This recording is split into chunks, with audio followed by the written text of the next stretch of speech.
Well, hey everyone, it's Nate. Thank you so much for joining us for this episode of The Vinyl Guide, especially you first-timers to the show. Here on The Vinyl Guide, we talk records, collecting, rare pressings, amazing finds, and more. And here on the show today, guess what? You are in for all of those. We are welcoming Andrew Milton of Parlogram Auctions to the show. Now, Andrew is quite the knowledge base on Beatles vinyl pressings. He puts a ton of info on Beatles vinyl through his great YouTube series on rare Beatles records. He even sells them through his service at parlogramauctions.com. And wow, he's had some rarities come through his hands, including White Album number 0005, a one-off acetate of What Goes On, and many more. Andrew even has a knack for finding old store stock from the 1960s, as well as amazing Beatles pressings, which he will discuss today.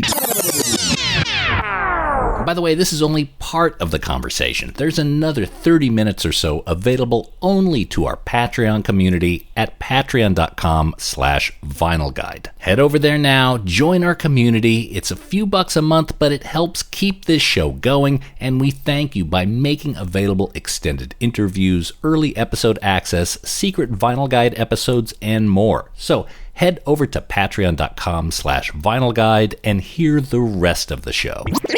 By the way, if you love the Beatles, we have a heap of other episodes available in our back catalog of the Vinyl Guide, including episode 222, the story of the Beatles butcher cover with Beatles historian Bruce Spicer. That's episode 222 of the Vinyl Guide. Episode 146, the Beatles' White Album and the launch of Apple Records. Episode 146 of the Vinyl Guide. Episode 141 with Beatles collaborator Klaus Voormann. He joined us, episode 141 of the Vinyl Guide. Episode 063, The Beatles' History with VJ Records. Episode 57, the story of John Lennon's personal copy of the Butcher cover, and heaps more. Subscribe and follow the Vinyl Guide podcasts on Apple Podcasts, Spotify, Stitcher, or whatever podcast app you use, and dig for those episodes. And this week's episode of The Vinyl Guide is brought to you in part by AudiofileUSA.com. If you enjoy vinyl records and prefer them in beautiful shape, then AudiofileUSA.com is for you. They only sell excellent and near-mint used vinyl. Much of it is ex-store stock that has somehow sat in boxes and storage for decades, and they have a heap of titles, over 42,000 titles in stock in miraculous shape, which you could dig through at AudiofileUSA.com. Head over there now. Don't just stay on the homepage, but search for the artist, dig through the genres, search by the labels, go deep, and you'll find some amazing deals. That's AudiofileUSA.com. Go there now and find your holy grail. And we are also brought to you today by the Groove Washer, the best record cleaner in God's green earth. I use the Groove Washer daily. They have packages for any level of vinyl enthusiast, starter kits for vinyl hobbyists, and big jugs of Groove Washer G2 fluid just for record shops and ultra record nerds. You can't go wrong with the Groove Washer. Ask for it by name at your local record shop or go to groovewasher.com and enter promo code VinylGuide10 at checkout for an extra discount. You can't go wrong with the Groove Washer. That's groovewasher.com. Discount code VinylGuide10. All right, let's start the interview. Remember, there's another 30 minutes or so available at patreon.com/vinylguide. Join us there, help support the show, and enjoy this extended interview and more. Now, let's catch up with Andrew Milton, working hard on all those Beatles vinyl collectibles at parlogramauctions.com.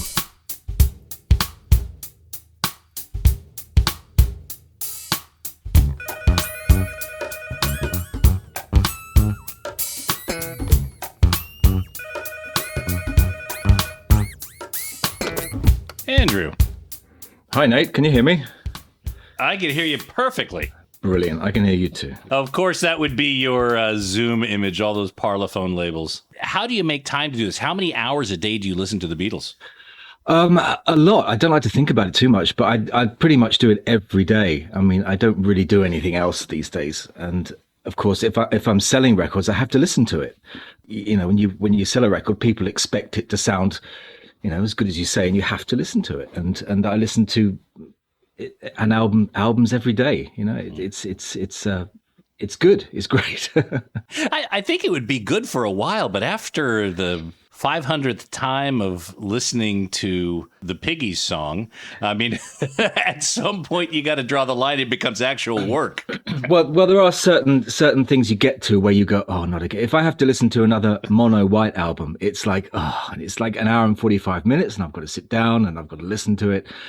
And sometimes when you're grading things for sale, you stop listening to the music. You start listening for what's wrong with the record.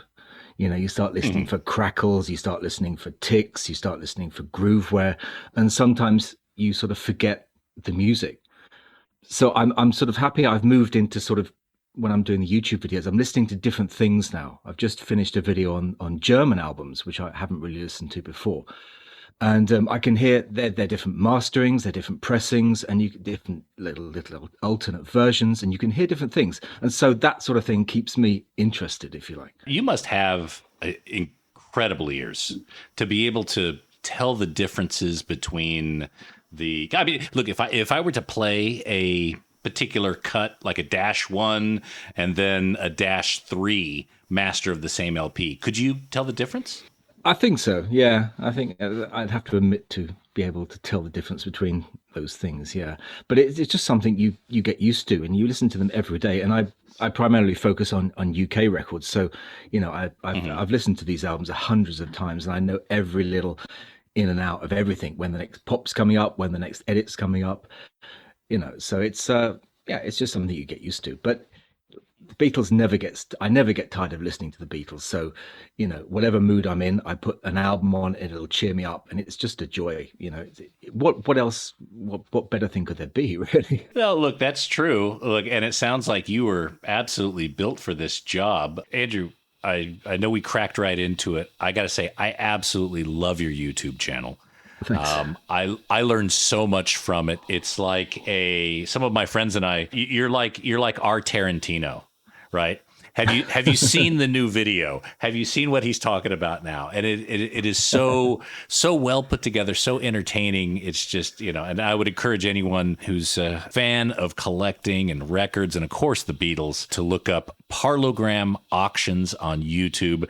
And make sure you have an afternoon ahead of you, because you just go from video to video to video. Now, some of the things that you brought to light that I didn't realize, for example, when the Beatles were signed to Parlophone, it seems like Parlophone was a bit of a dumping ground for EMI. That's where they put the artists that they didn't have a lot of, I'll call it, faith in. Maybe they didn't know what to do with, but it wasn't by any means some sort of premium brand for EMI. Is that right?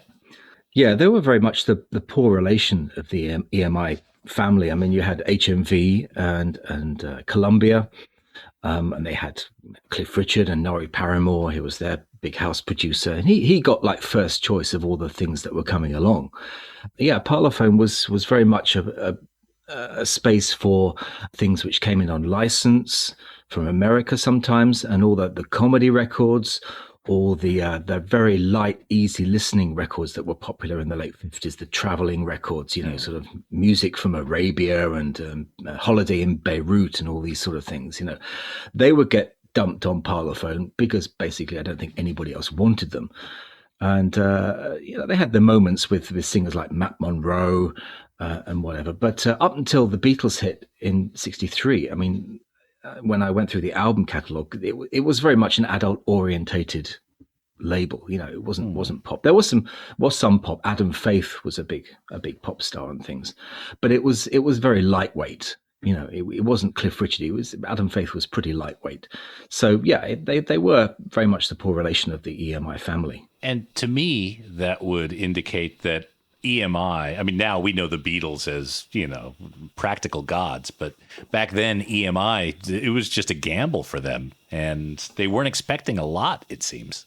No, I think they sort of, threw a lot of stuff at the wall and saw what stick, something should stick. But they had the equipment, they had the facilities to sort of try things out, and if they didn't work, then fair enough, they'd go away. But, they had the assets to do that, which a lot of other record companies didn't. So that was obviously the way the Beatles stuck to the wall, if you like. But at the same time, if they had this catalog of artists that were perhaps classical music, as you said, world music, the sounds of Beirut and things like that, the equipment that they had and the facilities for mastering and producing these records was actually made with perhaps a lean towards an audiophile's ear. Would that be fair? Yeah, well, the recordings they made, as I said, especially from the Parlophone label with the Matt Monroe and whatever, they were aimed at an adult audience, who had the good equipment. They weren't aimed at sort of mostly at your teenagers. You had the pop records, the pop singles like the Adam Faith, but most of their output was sort of grown up stuff, if you like. So, they would have the better equipment than the teenagers would have. I think on one of your videos you were talking about Please Please Me, the gold label out of England, the very first run, that you could hear the tape splice in the cuts between the tracks. That's true. Once a track ends, you can hear a slight hum or something, which is the leader tape between the tracks run through. That's just the how pure the sound was coming from the tape to the mixer or whatever. That's how it was. But that's the only album you can do that on, actually. But it's remarkable how clean the first pressing of that will sound. When you're listening to records and you're kind of getting in your mind like what the grade is and what the worth may be, are you able to discern between a record that was perhaps one of the first off the stamper and one of the last? I'm not, actually. As I said, with EMI, their pressing quality was very consistent. There are people who will swear that the 1G sounds much better than the 7 RMC or whatever, but really I can't hear it. I can hear differences between matrices numbers, recuts, -1, -2, -3, but differences between stamper numbers, I can't do. I've listened to a lot and I really can't hear it. There are some people who, this is a hot stamper, this is the, that sort of thing, and they charge a lot of money for it. I won't say this sounds better than this one. Right. It's something I can't hear. I can hear a difference between a first pressing rubber sole and a second pressing rubber sole, but I can't hear a difference between 1G and 2F or whatever. Okay. You started putting together your collection very early, and sounds like you were in a very advantageous situation where you could pick up a lot of these records quite cheaply in the 80s. What encouraged you to build your collection at a time when, let's face it, vinyl was pretty much out of fashion at that time? Well, in the early 80s, I think vinyl was pretty healthy at the time. I bought a magazine called Record Collector back in the early 70s because it came originally wrapped around a reissue of the Beatles book, the Beatles monthly books, which were being reissued at the time. So I bought it for that and started reading around the outside of that magazine, which was Record Collector magazine. They had a list in the back of the top 100 rare records, and sort of course, I'm going to my record collection to see if I've got any. Of course I didn't. But then that sort of got me thinking, maybe I can find some, And as I said, it was very easy those days to find 60s records lying around all over the place. I started advertising in the back of those magazines, and I put a wanted ad in once, I think in about 1981, and I used to get letters and things. Used to send letters saying, I've got this, I've got Revolver for £5. Okay, so I'll have that. So you'd send a check off, write a letter back, and then post it, and then a week or so later, you get a record in the post, and it was like £5 each. And I remember this was the first pressing of Revolver with a -1 matrix, and it was just, this is so easy, and they were such in great condition. So those were golden days of record collecting. But then in the 90s, I sort of dropped out a bit. I did other stuff and came back into it when I moved to Austria and when eBay started, and that sort of started the ball rolling with the collecting again. So I haven't sort of been solidly in it for the past 40 years. I've had some time out, and I think you need that, and just to start again. And a lot of collectors do. People sometimes will sell their collections with me just because they want to start again. or they have a divorce or something where they need to get rid of their collection, and they start again. And the thrill is in the chase a lot of the time. So, everyone's happy. Mm-hmm. So at any given time, the phone can ring and someone's going to say, hey, Andrew, I've got this collection that I've had throughout my entire life. I'm looking to liquidate. I'm getting on in years. Will you sell it for me? Is that pretty much how it works? Yeah, that happens. Yeah, it's happening more now not because of the pandemic, and people are sort of reassessing their lives and thinking, well, is that really worth keeping? I want to have some money to do something else. And of course, the first generation fans who started collecting back in the 60s and whatever, sadly passing away, and their collections are coming out from their families or something. So they're coming onto the market now. So the cycle is moving round, if you like. And sometimes I get them, sometimes they go in the bin, sometimes they go to local auctions and things. But that's the challenge at the moment. If you're faced with someone in your family has a huge record collection, has been collecting all their life, they pass away and the family's left with them. Sometimes the family don't want to deal with it. They just, call the local dealer or take it to the local furniture sale, get the house clearance people around, or throw it in the bin. It's a small percentage of people will say, hey, we could do something with this. Let's put it on eBay. Let's call me or something, so there's a danger at the moment. A lot of good stuff is going to slip away and sort of just disappear. So that's something which is coming round, especially in the next 3 or 4 years. Well, are you seeing the prices rise, the demand grow, or is it stagnating or declining? Some things prices are rising. The best stuff will always be worth money. The rarest things, your butcher covers, your low numbered white albums, your mint condition things, those prices are very strong and are going up. It's the rest of the things which are going down. Your average condition copies of normal albums. After 20 years of eBay, everybody's got everything. All the Beatles collectors have everything they want. They've got a full set of mono. They've got a full set of stereo. What do they need? They need upgrades for their collection, or they need that something special to show off or to have in their collection. So a lot of the stuff that was worth fetching big money 10 years ago is now sort of junk status, if you like. And is that impacted by recent reissues? Well, they're not so recent anymore. I know the 2014 mono box and the stereo reissues on vinyl. I mean, do they essentially influence a lot of the would-be collectors to dump the old ones and just stick with a new box? Yeah, I think the 2014 mono box did have quite a profound effect on sales of collectible Beatles records because it was so good. People didn't have to go chasing after mint copies of the originals now. They had a set of records which sounded as good as the first pressings. So they didn't sell their first pressings or whatever, but it stopped them looking for them. So if you had a 2014 mono box, you didn't need anything else. Thankfully, though, they were pretty limited, and not everybody got hold of one. And you can't get hold of one for under £1,000 these days. So there's still a lot of people who want the decent sounding, the mint first pressings. Do you think that they will reissue that box at any point? No, I don't think so.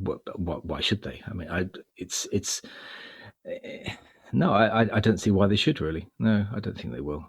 They might do a stereo one, but I doubt it. It's difficult to second guess Apple with their stuff. They're so odd in the way they think. They don't think like collectors. I don't know.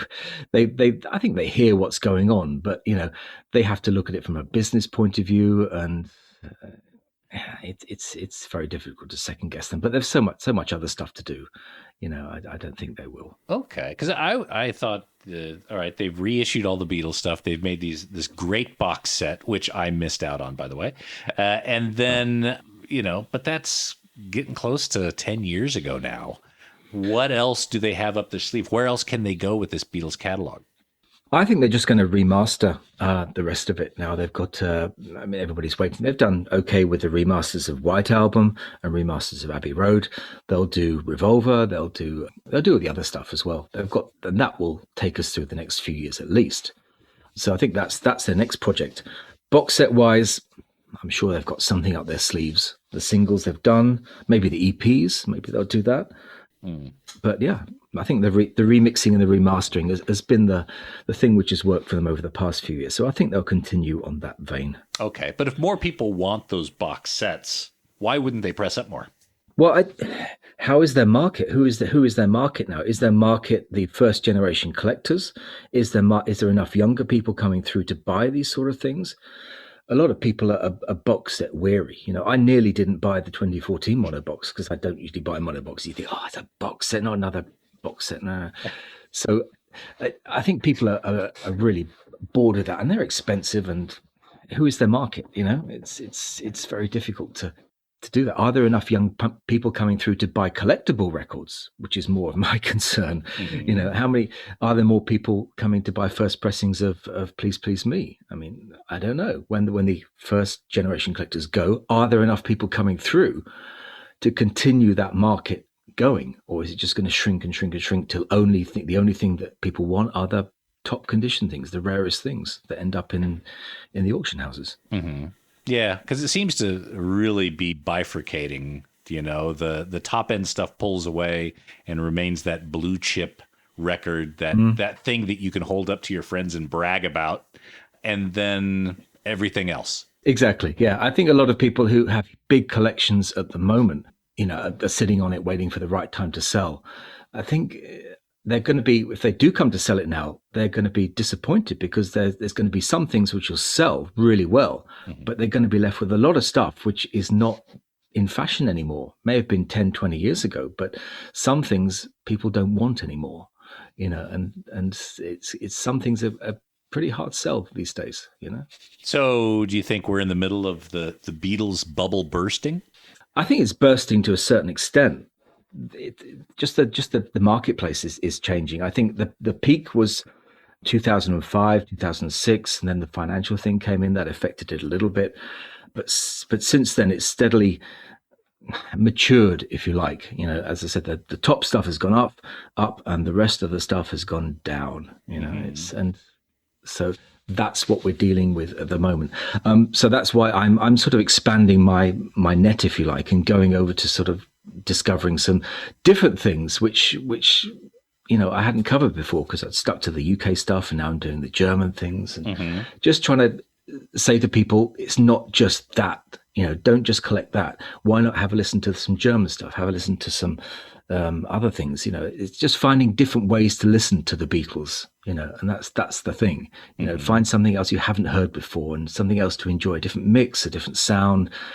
It can really sort of open your ears to a different experience. And that's what I think a lot of Beatles people want. They know the music. They just want a different experience, and to introduce that to other people, whether it's on cassettes or reel to reel or whatever, is something which I'm interested in doing at the moment. So let's talk about some of the things that have come through Polygram auctions, because it's some really incredible finds. First off, I think you had a very, very low number white album. Was it 8? It was 5, actually. It was number 5. Ooh.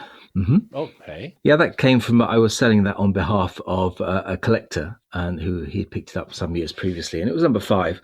And I think it was about 2015. And it was at the time, I think, the lowest one to come onto the market, and created quite a bit of a stir. And I think it reached £20,000 or something. It was quite a lot of money then. I think it'd be worth a lot more now. But that was a nice find. Now, 0005, I mean, do you know where it came from, what the lineage was? I mean, it must have been the Beatles got the first 4, I assume. Who was number 5? Yeah, that was the big thing. I didn't really know. The guy who was selling it to me, or who was consigning it to me, didn't really have a story, and that was the disappointing thing, because everyone was asked, where did it come from? Where did it come from? So you ended up saying to people, the usual story of the Beatles getting the first 4 and whatever. So I don't know. I've seen a picture of number 3, and number 3 I've seen, and of course Ringo's number 1. But I was listening to your episode with Bruce Spicer last night about the White Album that you did a while ago, and he explained all the things about the numbers and stuff. I'm looking for. I've got a lot of White Album sleeves, but I've never found a consecutive number 1. I'd like to have 45624, 45625, or something like that would be interesting. I never found a consecutive one. And a pretty number, one with all the same digits or something, or 8484, something like that, something that looks good. But I have an interesting. I was listening to this your program with Bruce Spicer about the White Album, and I have an interesting story about this Peter Sellers tape from the White Album, which you were talking about, because he was saying he didn't know where it came from. Well, it actually came from me, so I'll tell you that story. Well, I was working for Phillips Auctioneers, a London auction house in the 80s, and as a rock and pop memorabilia specialist when I was very young. This was in 1988, and I remember one day, well, people would just walk in, to the counter and say, I've got this, can you put it in an auction for me? And strange people used to wander in. Anyway, one afternoon, this chap wanders in and says, I've got this tape, this reel-to-reel tape that I'd like to put in one of your auctions. I went, okay, what's on it? And he said, it's the Beatles singing something. It was left to me by my father. And I was like, okay, all right. So I'll put it in. Started writing his details out, and he was Michael Sellers, Peter Sellers' son, who was left nothing by his father. He was left £800 by Peter Sellers when he died. He had a very difficult relationship with his father, and he was left £800 and this tape.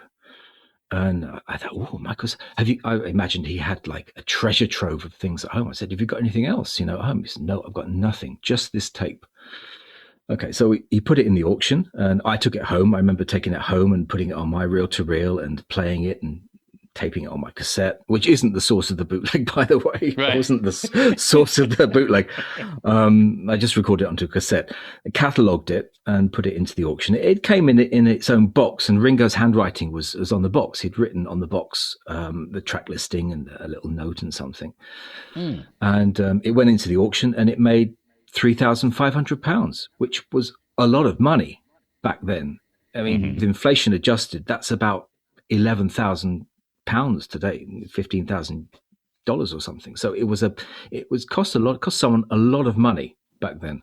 So Michael Sellers got he got actually more money from that tape than Peter Sellers left him in his will. And he died on the same day as his father. He died on the same day as Peter Sellers, but 2 years younger from a heart attack. So it's such a tragic life, but it's just such an interesting story around this tape. And when I heard the tape had come out as a bootleg or whatever, and I was like, okay, I know where that came from. Yeah. So that was the story about that. But so I just wanted to. You seem to have access to a lot of really interesting stock. For example, there's videos of you getting old store stock, Beatles records that are only now being unboxed. They've laid dormant somewhere for 50-something years. How do you find that sort of stuff? How does it come to you? Just spend a lot of time looking at stuff, spending a lot of time searching, and you put your feelers out, and people come to you, and you phone up friends and collectors. Those Magical Mystery Tour EPs actually came from Sweden. As a chap got them from a shop which closed down in the 70s, and I think he got 7 or 8 boxes of these that he'd sort of liquidated himself over the years. And much to his regret, as he told me, he threw the boxes away. Once he'd sold the records, he just threw the factory boxes away.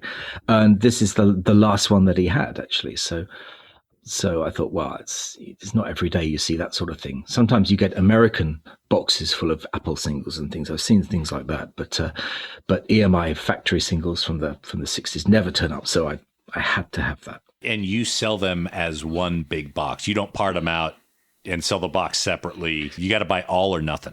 Well, that was the big debate at the time. Because I know someone else on another collector had bought a set a few years ago and sold them out on eBay, separated them.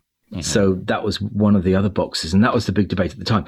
And I put in the video sort of, should I keep them together or should I sell them? And somebody was like, put them in a museum, keep them together. They're history. And the other people were like, spread the love, sort of send them out and make 25 collectors happy, and rather than just somebody who has lots of money can enjoy them, that sort of thing. So I have actually sold a few, so I'm not keeping them together. I think it's. You still have the box somewhere. I still have the box. I still have the box. Yeah, Okay. exactly. And I think that's the rarest thing, to be honest. The box with the label on it is the rarest thing. So it's magical mystery tour, and I've made some people very happy, and they have some things in their collection, and I have to sort of turn over my business too. So it's. Mm-hmm. That's the way it is, That's the thing about working in auction houses and doing the things that I do. You can own these things for a short time, and then they pass on to somebody else. So I don't like to keep things for a long time. I enjoy them, and then I pass them on and get something else. Right. Catch and release. Exactly. I haven't got the money to sort of hold on to everything that I've had. I would love to hold on to White Album number 5 or something and whatever, but you can't do it. So what's the gem of your collection? What's the thing that you're like, I'm never getting rid of this? Well, to be honest, I don't have a huge collection of Beatles things. I have a collection of first pressings, and I have the mono box. So those things that I think are the most important. The sort of things, the big things I've sold. I've sold like the What Goes On acetate that I had a while ago, but I have a recording of it. I can listen to it, and the physical things is not really a big thing. The music's the important thing. So they're worth a lot more to other people. And if I sell something, it means I can buy something else. And have something else. And so keep it rolling around. So, I'm not one of these people to have a big collection in a big room and I sit around and look at it. It comes through me, so it's refreshing all the time. I've still got the basic things, the music, the original stuff is there, and that's good. But the rest of it just sort of flows over the top and in and out. That's the way I like it. Have you ever met a Beatle, or at least become aware that one is aware of you? No, I've never met one. No, I remember I did when I was working in the auction house, we sold a big collection of Buddy Holly stuff from a collector in America. It was everything from his driving license to his stage suit and stuff. And I sort of got an inkling that Paul McCartney was wanting to come and look at it, because obviously he owns the publishing and is a big Buddy Holly fan. But no, they haven't really got that close. The lawyers used to call up sometimes, but that's about as close as it got. You would sometimes get an acetate or something, or a promotional film, and you'd put it in, and then the letter from Apple's lawyers would come and say, "What is this? And where do you get that from? And we want to see it, and take it out of the sale and burn it," or whatever, So, but no, the lawyers are as close as I've got to that, I'm afraid. Okay.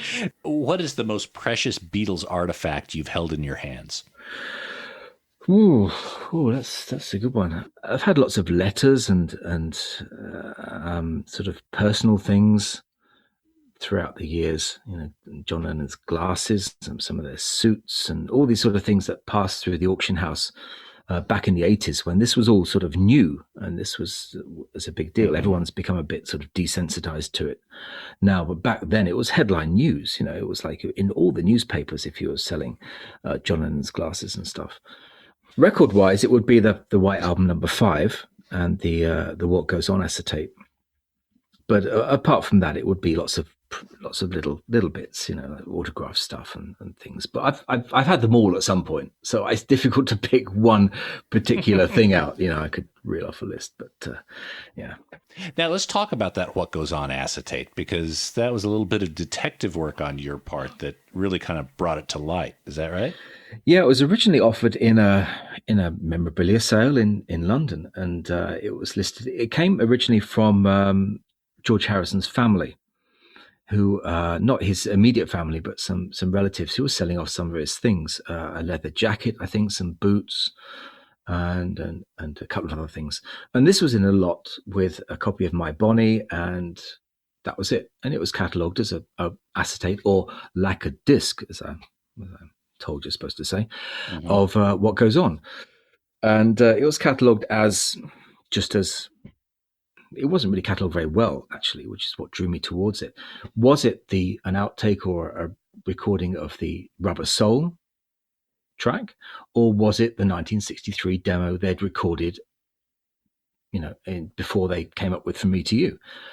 So I emailed them and said, well, what is it? And they said, oh, it's just acoustic guitar and a bit of piano. and which didn't really tell me very much, but it told me that it was probably the early It demo. was different than it was. Okay. Did you know the existence of an early demo? Yeah, I'd read about it because they had prepared it for recording in one of the early sessions before From Me to You, because that was going to be the next single. So I thought, well, this has got to be the early one. So I bid on it and I got it.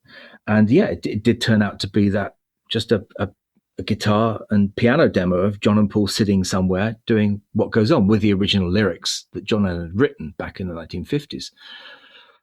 It's a lot of people's least favorite song anyway, in its as it came out on Rubber Soul. The version which was on the acetate had different lyrics, but it was still pretty teenage stuff. It pretty wasn't very good. So I can see why they left it. But yeah, it was a great find, and it'd never been released, it'd never been bootlegged, it had been written about a little bit. So that was a really exciting find, and I had it for a while. I enjoyed it, and now it resides in a collector's collection. Has the audio from that acetate been made available in any way? No, I don't believe so. Not from me, anyway. Sure. No, it hasn't. There was a talk at the time of like, well, you could release it, because of the 50-year rule or something. The copyright, you could put it out. But I wasn't going down that route at all. With the lawyers would get involved and all that sort of stuff, and it would have been a major hassle. But you could see it coming out on one of these sort of limited edition picture discs you see in the record shops. But no, I wasn't going to do that. And I played it to a few people, and now it's gone, and I can't share it. I did actually put, I think, a 30-second clip on YouTube when I had it, just for those purposes. But it might be the subject of a video, a future proper video, because I still have the audio, but I don't think I'll be able to play all of it. Yeah, you better be careful, though. Well, yeah, people who buy That's these, not the attention you want to get. Well, yeah, people who buy these things expect you not to sort of play it after they buy it, because obviously it becomes public domain, and the value of their copy goes through the floor. So it's a sort of unwritten rule that you mustn't do that, and I don't think I will. What items are there out there, like a collection at some point it's going to see the light of day, something that is there, but you haven't gotten yet? I have a collector friend in France who has a massive collection. His whole, the bottom floor of his house is a museum of Beatles things. He has like every record from every country. He has memorabilia and signed things and everything. And it's a collection which I plan to go and make a video on, actually. I plan to do it this year or last year, but obviously I couldn't. And we were going to set it all up and all that sort of stuff. And because collectors love to show their collections off, that's the main point of having a collection. So I'm going to do that. So hopefully next year I'll go and film all this, and you'll see what an incredible collection it is. Do a proper video on it, because what really annoys me is that you see these collections only when they come for sale. The local news does a piece on it or something, and they do a light-hearted little thing like, and they treat it as a thing at the end of the news, like, sort of like a funny little thing. So I want to do a serious review of this collection. So that's on the cards, and hopefully that'll be able to do that next year. But that's got amazing things in it, and especially records and things which I've never seen. Like, what would be? Give us a nugget here. What would be something that we would see in that video? You'd see every record from every country, picture sleeve, pressing. You'd see butcher covers, Indian 78s. Export records, signed books, acetates. The list is just massive things. And that's just one collection. I'd love to do other collections like that as well. And there's a few I have planned, but obviously you can't get out of the house these days. So that's what I was originally planning to do before the pandemic struck. I went to a record fair in Utrecht, the world's biggest record fair, the last one actually before everything closed down, and did a little sort of film around there. And I thought, well, I'll visit other people's collections. And of course I couldn't, so I ended up doing things in my office here. But that would be great. I mean, to go, for example, what a wonderful thing it would be to go to Paul McCartney's house and go through his record collection. There's a recent picture, have you seen it, of him sitting there on his little sideboard with his record collection behind him. and you're like looking at it really close. What has he got? What has he got? What's he got? And he's got the MFSL box there, the Beatles box there, and stuff. So that's the sort of thing I would like to do. Just look at people's collections, and go through and like, do a discovery and what have they got and stuff. I've been to a few archives, but a personal collection would be really, really good. I don't really see it. It wouldn't be an invasion of privacy too much. They could either choose not to be in it, or they could choose to be interviewed. It doesn't really matter, and the location wouldn't be divulged. So, I think you'd be the perfect guy to do a video all about that Quarryman acetate. And I would imagine that he wouldn't mind talking about that. He'd want that information being shared. Well, maybe he is. I mean, like I said, a lot of collectors love to show off their stuff.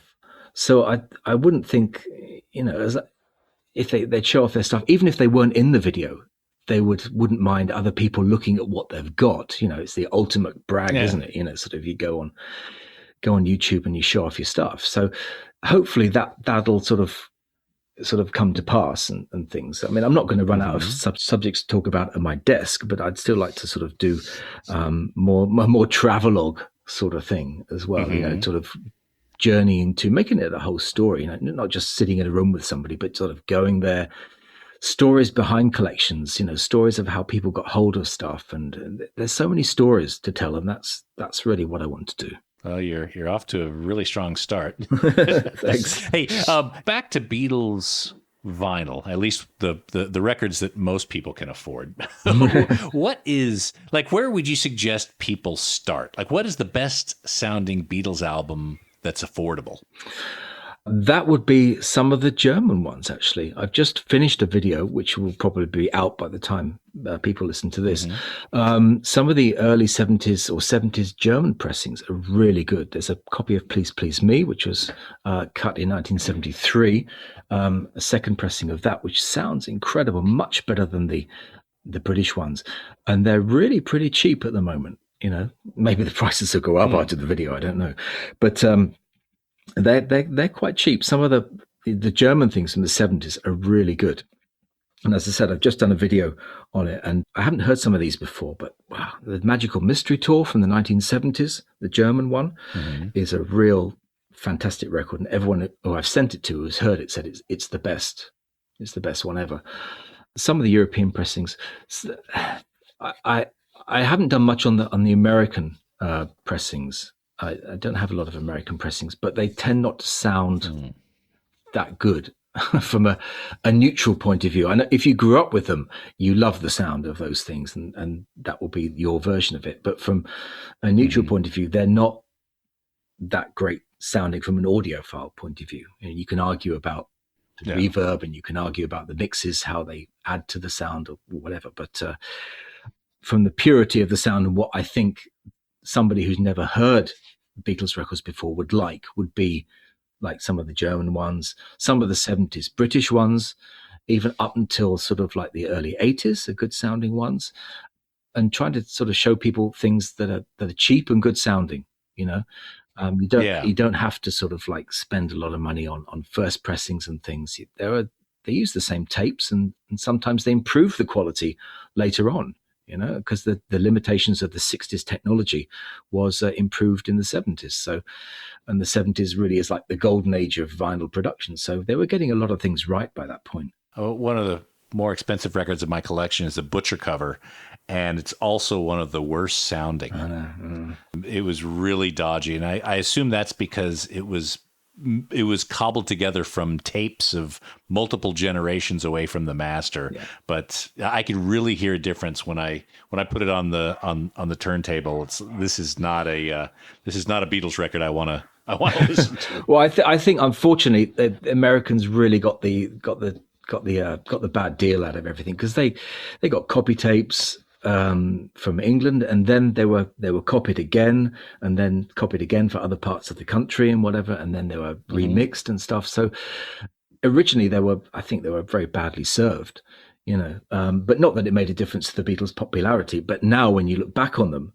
and you say you have a fantastic Butcher cover, and it's a shame the record doesn't sound so good, but You didn't buy it for the record. That's not the selling point. You didn't buy it for the record. Actually, I live in Australia, and a lot of the records that we have here from the Beatles, from the 60s, were from the plates, apparently, that were spent out of the UK. So they would take the plates after they pressed 3,000 or 5,000, and then they would ship them to Australia, the lesser of the Commonwealth, right? And so we'd still get I still find rubber soles, the dash ones down here, the hot mix, the distorted mix, whatever that is, and some of the some of them are directly from those old plates. Yeah, so the Australian ones do sound really good, actually. But the German ones didn't have the plates. They were sent the tapes and they recut them. But some of the ones sent around the world, they did send the plates to where they didn't have the facilities to sort of make their own.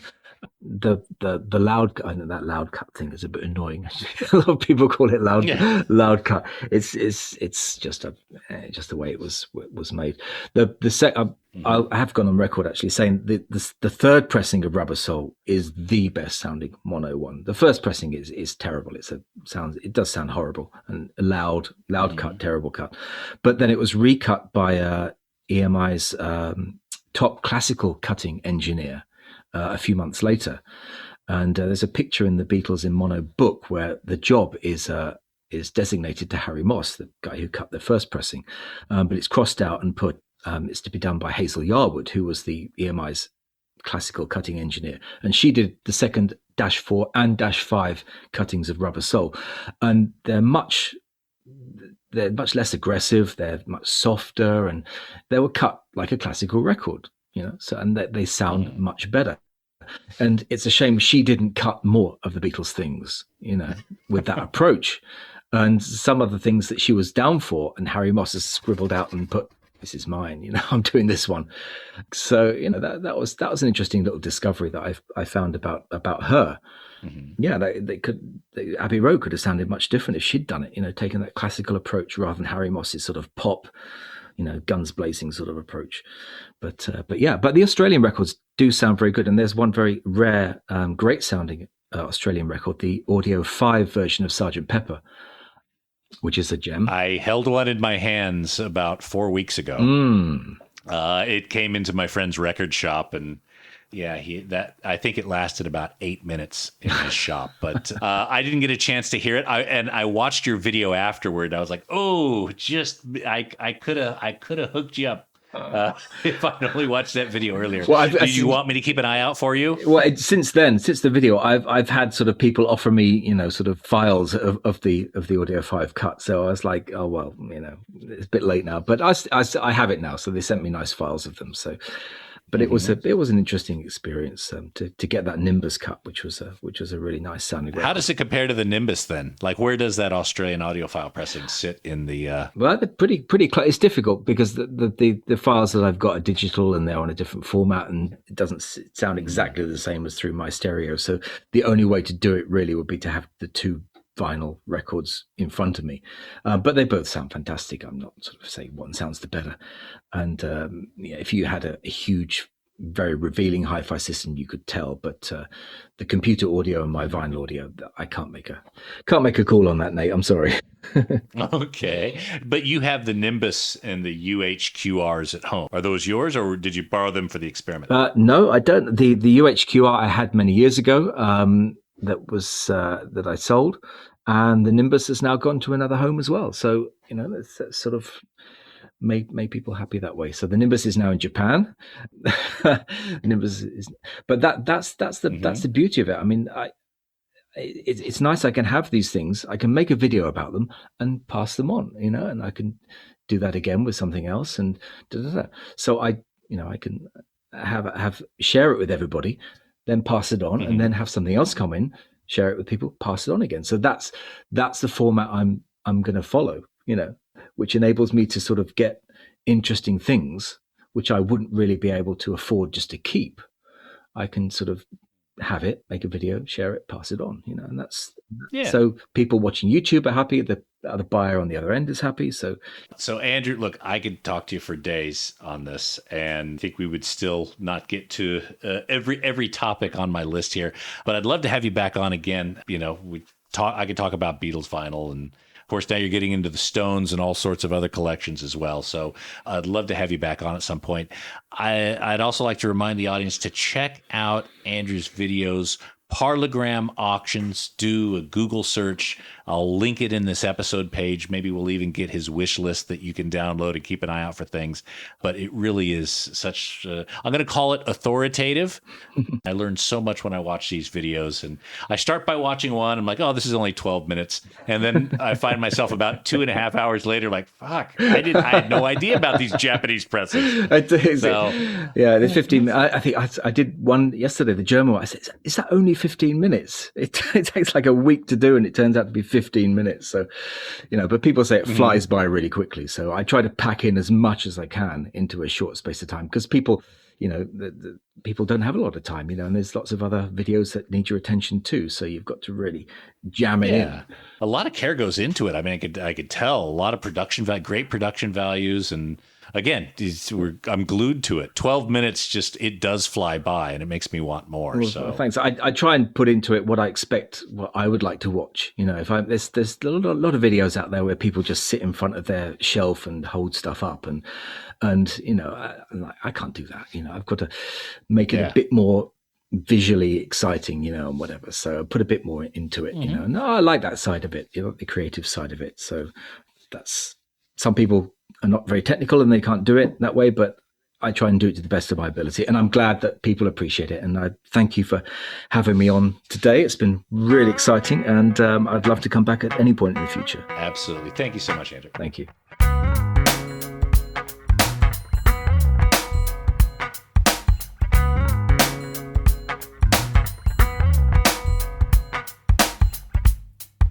Oh, there he is, Mr. Andrew Milton of Parlogram Auctions. Of course, you can find him at parlogramauctions.com and Google him and find his YouTube channel. It's absolutely fascinating. And don't forget, there's an extra 30 minutes of this interview up, available only to our Patreon supporters, patreon.com/vinylguide.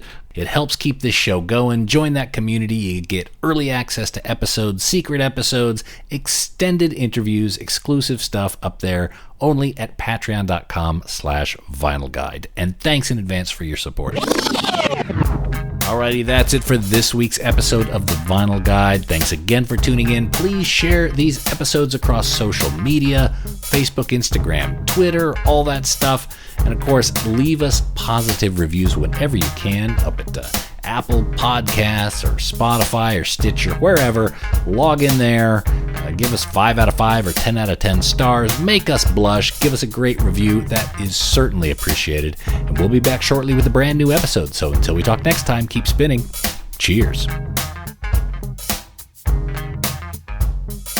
That's it for this episode of The Vinyl Guide. Send your thoughts to Nate at thevinylguide.com or follow or tag us on Instagram at Vinyl Guide.